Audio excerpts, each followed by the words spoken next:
Sebelum melanjutkan, jangan lupa subscribe dulu, terima kasih. Pernikahan tersembunyi bab 109, jangan bawa pria pulang. Dia tidak menyangka bahwa gadis itu akan mengajukan permintaan seperti itu. Ekspresi Lu Tingqiao jelas berubah kosong sesaat sebelum dia menatap punggung gadis itu. Nada suaranya sedikit lebih tinggi dari biasanya, kenapa? Meskipun dia cukup senang memenuhi permintaan seperti itu dari gadis kecil ini. Menyadari bahwa ada terlalu banyak cara untuk menafsirkan kata-katanya, Ningxi buru-buru mengoreksi, tolong jangan salah paham. Maksudku persis seperti yang kukatakan, tidak ada maksud lain. Sebenarnya itu juga terdengar agak cabul, ahem, pada dasarnya maksudku adalah, aku membelikanmu pakaian saat berbelanja hari ini, apakah kamu ingin mencobanya? Jika kamu mencobanya sekarang, kamu tidak perlu melepas pakaianmu lagi untuk mencobanya. Bukankah aku pintar? Lu Tingqiao tampak sedikit terkejut saat mendengarnya, dan dia tampak terharu dengan bantuan yang tak terduga itu, kamu membeli sesuatu untukku. Dia mengira bahwa dialah yang membeli pakaian itu untuk Little Treasure. Ya, tapi, aku pakai kartumu. Ningxi mengusap hidungnya dengan canggung, sebenarnya aku sudah siap pakai uangku sendiri pada awalnya, karena ini hadiah untuk Little Treasure. Aku lupa kalau aku membeli mesin baru untuk sepedaku bulan lalu, jadi tidak ada lagi uang yang tersisa di kartuku.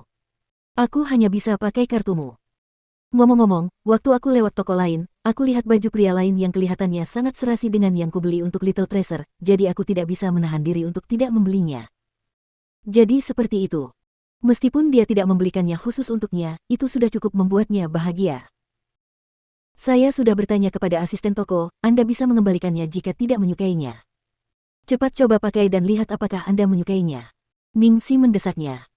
Lu Tingqiao berkata tanpa ragu, aku suka. Dia membelinya sendiri dan itu adalah pertama kalinya dia membeli pakaian untuknya. Bagaimana mungkin dia tidak menyukainya? Kau belum melihat seperti apa kelihatannya. Ningxi bergumam dan melangkah mundur, mengulurkan tangan ke belakang punggungnya untuk menyerahkan salah satu tas di tangannya kepadanya. Lu Tingqiao menerima tas itu, kamu hanya membeli pakaian untuk Little Treasure dan aku. Apakah kamu tidak membeli apapun untuk dirimu sendiri? Ningxi menghela napas, aku bangkrut, jadi aku akan menunggu sampai aku mendapat gaji sebelum pergi berbelanja lagi. Lu Tingqiao hendak mengatakan bahwa dia bisa menggunakan kartunya saja, ketika Ningxi mengeluarkan kartu hitam itu dari tasnya, oh benar, aku akan mengembalikan ini padamu. Rasanya sangat keren saat aku menggunakannya. Aku hampir mati karena marah pada seorang jalang yang ingin merampas pakaianku hari ini. Lu Tingqiao hanya bisa menghela napas pelan dan berkata, simpan saja dulu. Aku biasanya sibuk dan tidak punya waktu untuk berbelanja Little Treasure. Kalau kamu melihat sesuatu yang cocok, beli saja. Tentu saja, aku akan senang jika kamu membantuku memilih sesuatu juga. Kau begitu percaya pada selera modeku.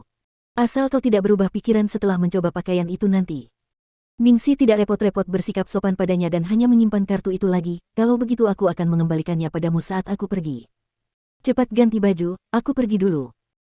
Dia hendak melangkah ketika tangannya yang kosong dicengkeram oleh pria itu dari belakang. Ningxi tersentak kaget. Tanpa sadar dia ingin berbalik, tetapi setelah mengingat bahwa Lu Tingqiao hanya mengenakan handuk, dia hanya bisa mempertahankan posisi canggung saat tangannya ditarik dari belakang. Ada apa? Lu Tingqiao mempererat pegangannya pada pergelangan tangan ramping Ningxi. Ningxi, Little Treasure akhir-akhir ini keadaannya semakin membaik. Dia tidak lagi bergantung padamu dan dia menjadi jauh lebih patuh dari sebelumnya. Dia tidak akan mengganggumu dan tidak akan mengganggu pekerjaanmu. Dia hanya ingin melihatmu setiap hari, menunggumu pulang. Dia benar-benar sangat senang mengetahui bahwa kamu tidur tepat di sebelah. Aku tahu aku tidak punya alasan lagi untuk menahanmu, tetapi sebagai seorang ayah, aku tidak bisa berbuat banyak untuk Little Treasure. Aku benar-benar berharap Little Treasure bisa tetap bahagia seperti ini lebih lama lagi. 3 bulan. Tinggallah selama 3 bulan lagi, ya.